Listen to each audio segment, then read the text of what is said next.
Apa lagi sebut? Jadi PP dia bukan hantar Mekah dulu, dia hantar Madinah dulu.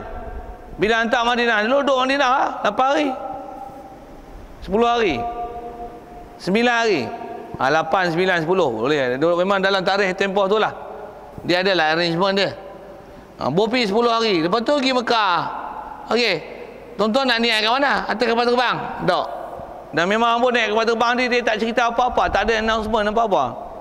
Kalau tuan-tuan memang naik untuk ke Mekah dulu, sama ada niat haji terus ataupun tuan-tuan niat umrah dulu untuk buat haji tamattu', sampai dekat Qarnul Manazil tu pilot akan bagi tahu ataupun pramugari dia bagi tahu. Assalamualaikum warahmatullahi wabarakatuh.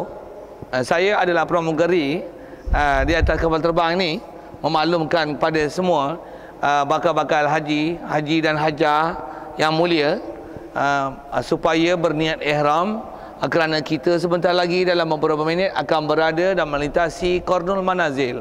Jadi tuan-tuan yang belum berniat lagi, tolong bersiap sedia untuk melakukan ibadat tersebut. Sekali lagi saya saya tak bisa naik kapal terbang, tapi rasanya announcement macam tu lah. Tu pun pramugari mana saya tak tahu, pergi tanya nama lah. Buat contoh. Tak apa, saya kapten kapal juga. Saya kapten kapal Ahmad Zaini Abdul Rahman, kapten kapal KT1, yang memaklumkan bahawasanya kita sedang berada di atas koordinat longitude dan latitude kawasan Qarnul Manazil. Jadi tuan-tuan, ini adalah miqat bagi perjalanan kita. Tuan-tuan yang tertidur dan sebagainya, kalau belum niat, kejutkan kawan, kerana kita wajib meniat ihram di sini. Melepasi, siapa-siapa melepasinya nanti akan kena dam. Jadi tolong beringat, selagi sampai ya tuan-tuan, kita memang sedang berada di di atas koordinat Qarnul Manazil. Jadi tolong niat untuk niat ihram haji ataupun umrah bagi pihak tuan.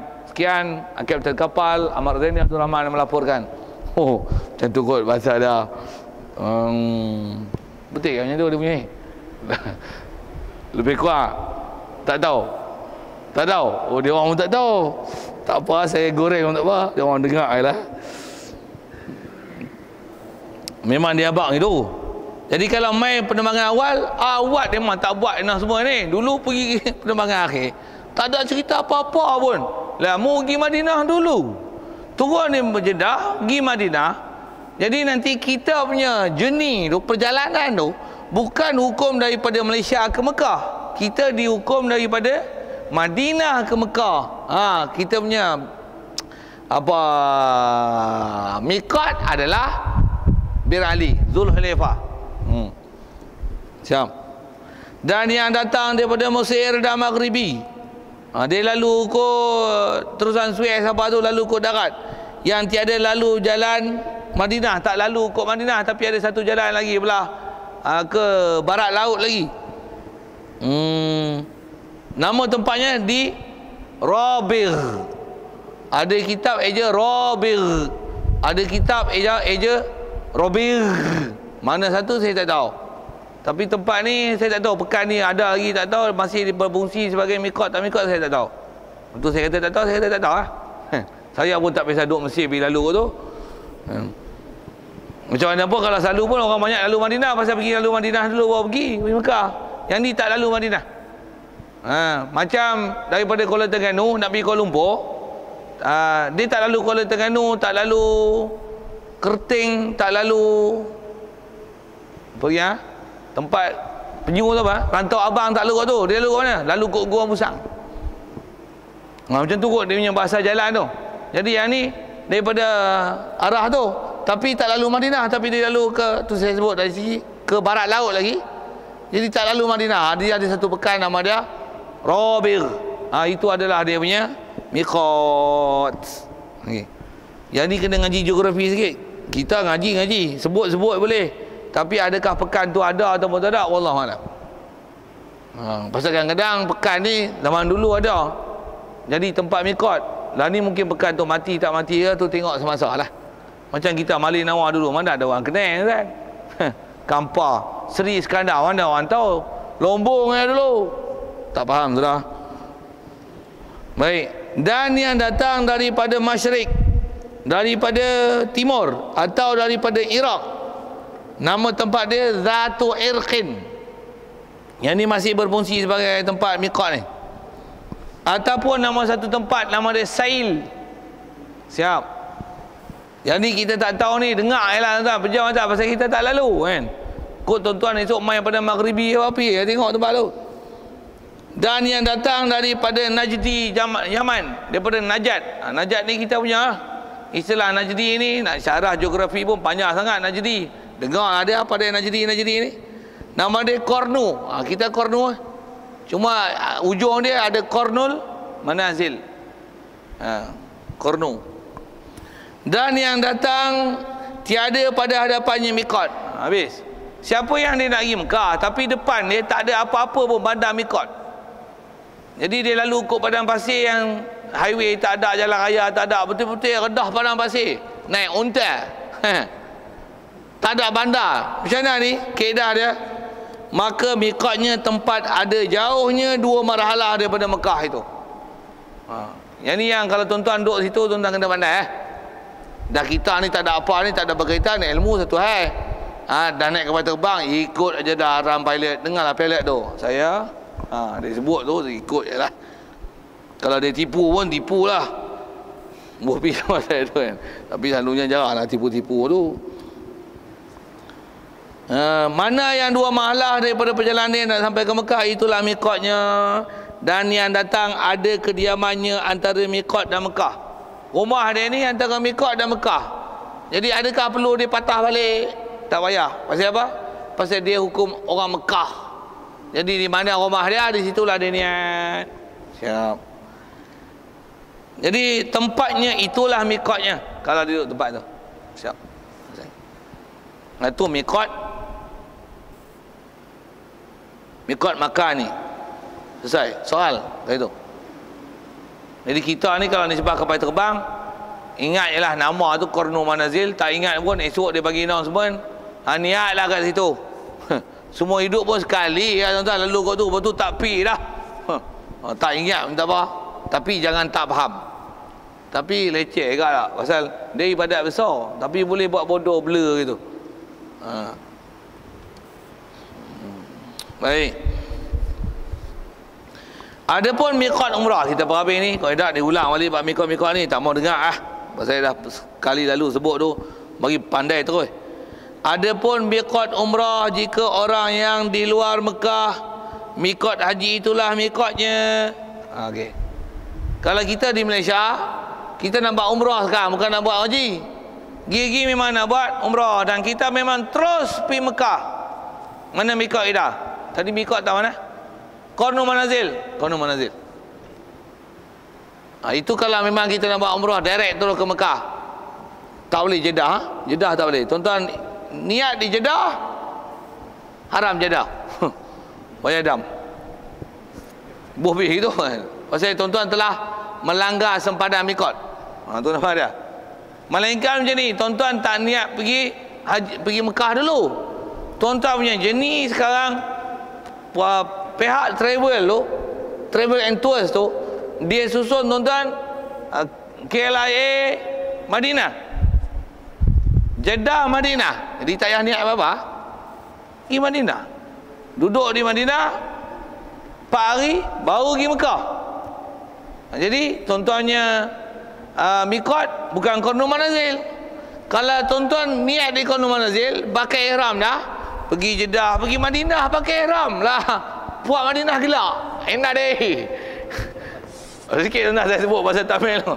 Tuan-tuan tengok dia punya muskil dah mana. Yang ni kita kena faham. Bila kita faham, oh betul ya. Oh, puak Madinah duk pelik dah. Enak lagi Madinah duk pakai ihram siap. Pasal Madinah bukan ada tempat nak buat haji umrah apa, bukan ada. Kalau lagi Madinah pun tak kenal lagi tuntut pakai haji umrah. Tak pakai ihram tu haji umrah, tak pakai ihram lagi. Daripada Madinah tu tuan-tuan nak pergi ke Mekah tu pun berapa ratus kilo tu. Dalam perjalanan on the way tu baru Zulhulaifah ataupun Bir Ali, barulah di situ kita akan ihram selalunya.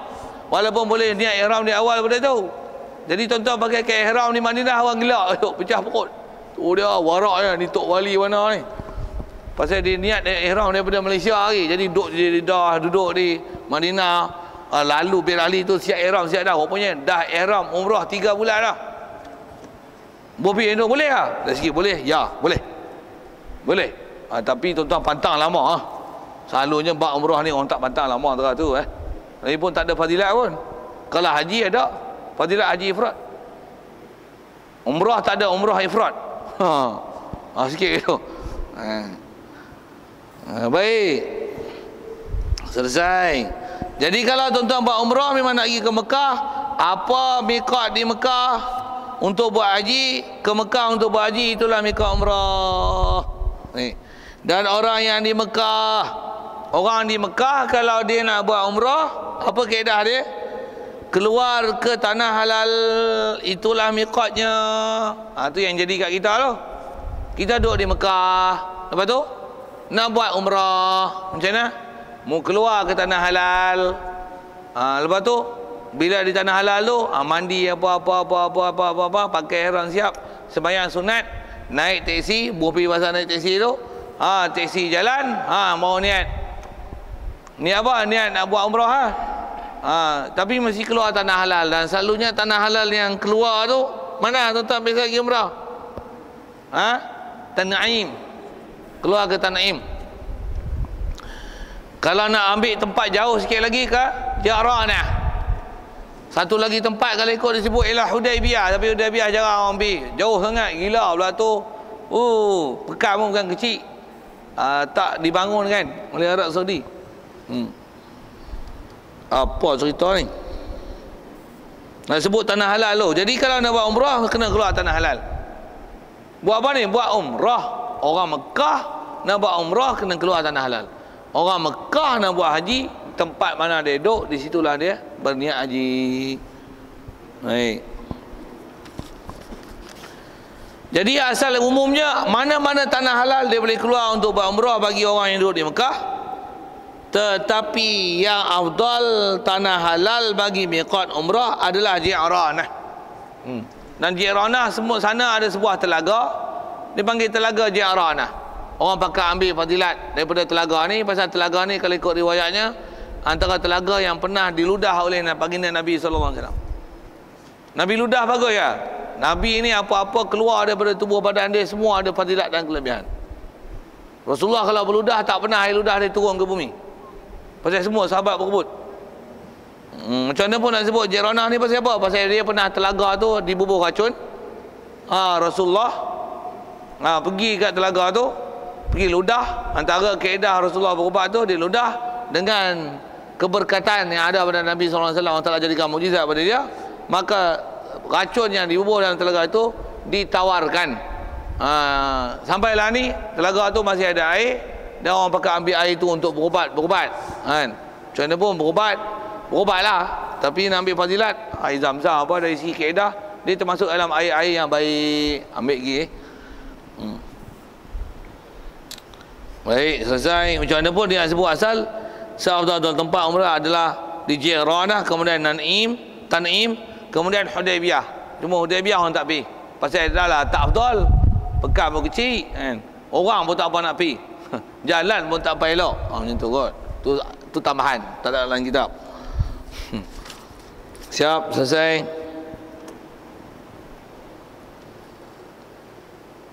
Ada sikit lagi bab tu.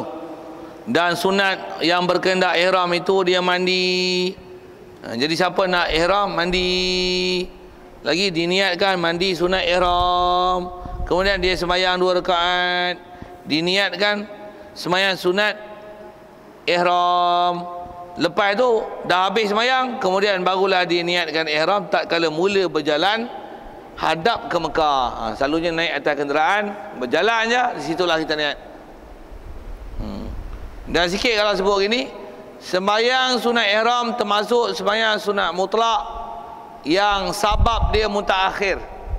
Kalau tuan-tuan pergi pada waktu yang diharamkan sembahyang sunat, tuan-tuan tak boleh sembahyang sunat ihram di situ. Pasal apa? Dia sabab mutaakhir. Jadi katalah tuan-tuan pergi lepas sembahyang subuh terus pergi. Sampai-sampai dekat Ji'ranah, tengok matahari tak terbit lagi. Ataupun matahari baru terbit, tak masuk lagi waktu duha, tak ada setengah jam daripada kadar terbit matahari. Tuan-tuan pun mandi, tuan-tuan tak boleh lagi sembahyang sunat niat ihram, sembahyang sunat ihram. Pasal apa? Dia termasuk alam sembahyang waktu-waktu yang diharamkan sembahyang sunat. Lagipun kawasan tu kawasan tanah halal. Kalau tanah haram boleh sembahyang bila-bila pun tak ada masalah. Tapi kalau kata tanah halal, kalau waktu yang haram sembahyang tu antaranya waktu untuk sembahyang sunat ihram, tuan-tuan pula berada dalam waktu tu, sebab dia pula mutakhir, tak disunatkan untuk kita sembahyang sunat ihram pada waktu itu. Kalau nak, tunggu sampai matahari naik sikit, lebih kurang setengah jam daripada waktu terbit matahari, barulah boleh sembahyang sunat ihram. Bagi faham fiqah tu. Kalau dia masuk masjid, dia niat sembahyang sunat tahiyatul masjid, tak ada masalah. Tahiyatul masjid bila-bila boleh buat. Boleh. Tapi tahiyatul masjid dan sunat ihram tak ada. Sunat ihram tak dapat. Tak dapat pasal dia sebab mutaakhir. Sebab mutaakhir. Pasal dah sembahyang sunat, lepas tu baru niat ihram. Bukan niat ihram baru sembahyang sunat ihram. Baik, kalau ikut selesai dalam bab ihram ni miqat. Itu adalah antara wajib haji. Jadi siapa-siapa langgar dalam bab-bab ni, macam mana? Haji dia, kalau buat haji, haji sah. Kalau umrah, umrah sah. Tapi kena bayar dam. Tapi kena bayar dam. Dan keduanya daripada wajib haji itu adalah mabit di Muzdalifah. Wallahu a'lam. Soal kalau ada tentang masalah miqat, yang terakhir Makkah ni. Soal.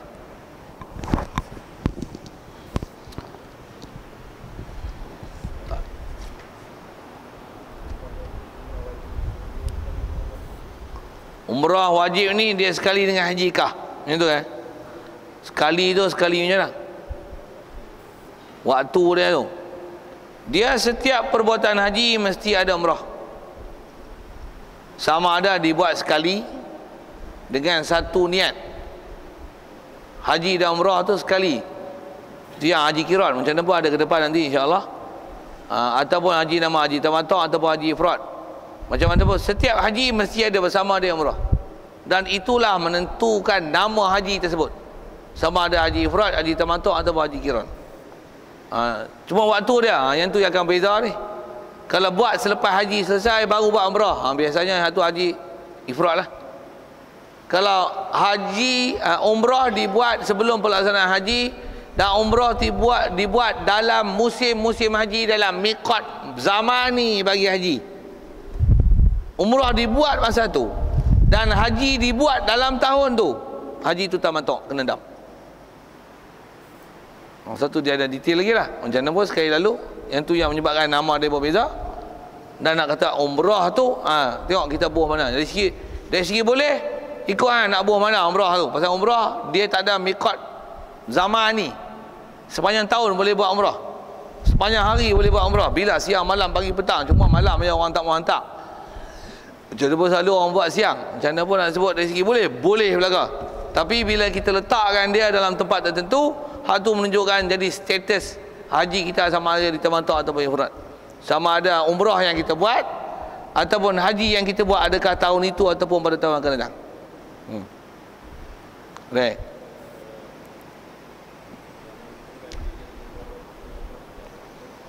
Yang menjadikan dia umrah wajib, umrah sunat tu, yang menyebabkan jadi umrah wajib dan sunat tu, tengok jenis umrah lah. Kalau aku buat umrah kerana orang salah, umrah sunat lah. Kalau umrah ni lah umrah dalam pelaksanaan haji, umrah tu umrah wajib lah. Macam mana pun kalau ikut jadi wajib tak wajib, mesti ada umrah. Dan umrah ni kalau ikut, kalau kita tak niat wajib pun, tapi mesti niat umrah.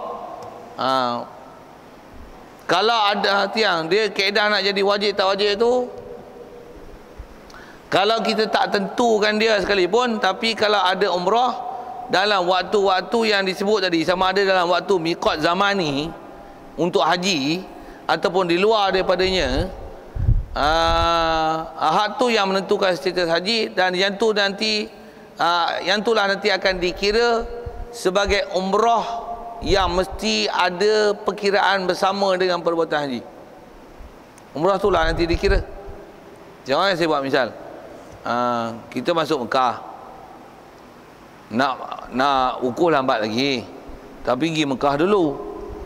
Jadi pergi Mekah dulu, kalau terus niat haji, kena edah pula dah, kena ihram lama. Untuk mengelakkan ihram lama tu yang nama tamattu' tu, kita masuk buat umrah dulu. Umrah tu umrah haji lah tu. Dalam masa tu pula, masa panjang, kadang-kadang tak reti nak buat apa. Buat umrah lagi, buat umrah lagi, buat umrah lagi. Umrah tu umrah sunat. Jadi hak mana umrah haji, hak mula-mula buat tu. Dan yang tu lah menentukan haji kita tu nama haji apa. Tu pun kalau ikut detail dia ada jumpa hari. Kalau kata nak buat haji, asalnya kita dah duduk Mekah lama tu, nak ihram haji nanti mikot kita di Mekah lah. Kalau buat macam tu sah haji, dan memang mikot dia di Mekah, dan kena dam, dan haji macam tu nama dia tamattu'. Nama dia tamattu'. Untuk elakkan dam, pergi ke mikot, balik ke mikot. Untuk buat haji tu, walaupun kalau ikut di Mekah tu jadilah, tapi oleh kerana kita bukan orang Mekah, kalau kita berihram keluar balik di mikot untuk niat haji, tak kena dam. Walaupun umrah kita buat dalam mikot zamani haji. Yang tu yang ada detail tu. Teruk kan? Di atas soalan kata, macam mana nak kenal umrah tu umrah wajib atau umrah sunat? Dia kalau ikut asal, sekali kalau sebut, dia contoh yang saya beri itu satu hal, dia tak ada istilah asal yang ni umrah wajib, umrah sunat asalnya. Haji buat umrah dalam musim haji, lepas tu haji buat dalam tahun tu, ihram pula di Mekah untuk buat haji tu, tak pergi keluar ke mikot, tamattu', kena dam. Sama ada hang buat satu sekali umrah saja atau umrah berulang-ulang kali. Cuma kalau berulang-ulang kali ni, mesti satu daripadanya adalah umrah, istilah umrah haji lah. Itu yang umrah wajib. Yang lain tu tambahan, itu sunat. Kalau tak ada, memang satu je lah umrah haji, dan itu adalah umrah wajib. Okey. Ya. Ya. Contoh-contoh lain sabab mutaakhir. Antara sabab mutaakhir yang lain ialah sembahyang hajat, sembahyang istikharah. Pasal sembahyang istikharah niat memang sembahyang sunat istikharah. Bila kita istikharah? Lepas sembahyang. Ya Allah. Okey. Sembahyang hajat, bila minta hajat? Lepas sembahyang. Ihram, bila niat ihram? Selepas sembahyang sunat ihram. Itu panggil sabab mutaakhir. Yang tu kot yang saya ingat saya yang ada. Akad nikah, sembahyang sunat nikah, you know.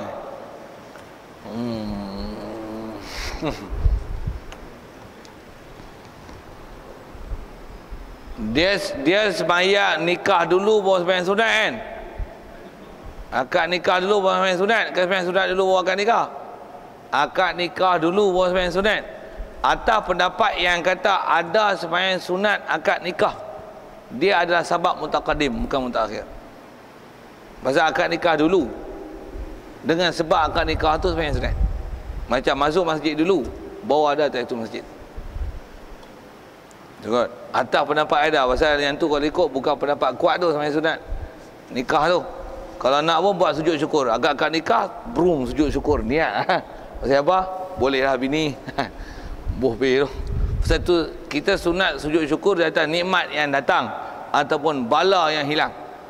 Tengok dapat maklumat Israel mampu semua. Allah Akbar, sujud syukur. Buat misal Betul kot. Wallahu a'lam. Bismillahirrahmanirrahim. Allahumma nawwir qulubana min nuri hidayatika kama nawwartal arda min nuri syamsika wa lana abada bi rahmatika ya arhamar rahimin. Warzuqna fahman nabiyyin wa hifdzal mursalin wa ilhamal malaikatil muqarrabin wa sallim tasliman ala jamil anbiya'i wal mursalin walhamdulillahi rabbil alamin.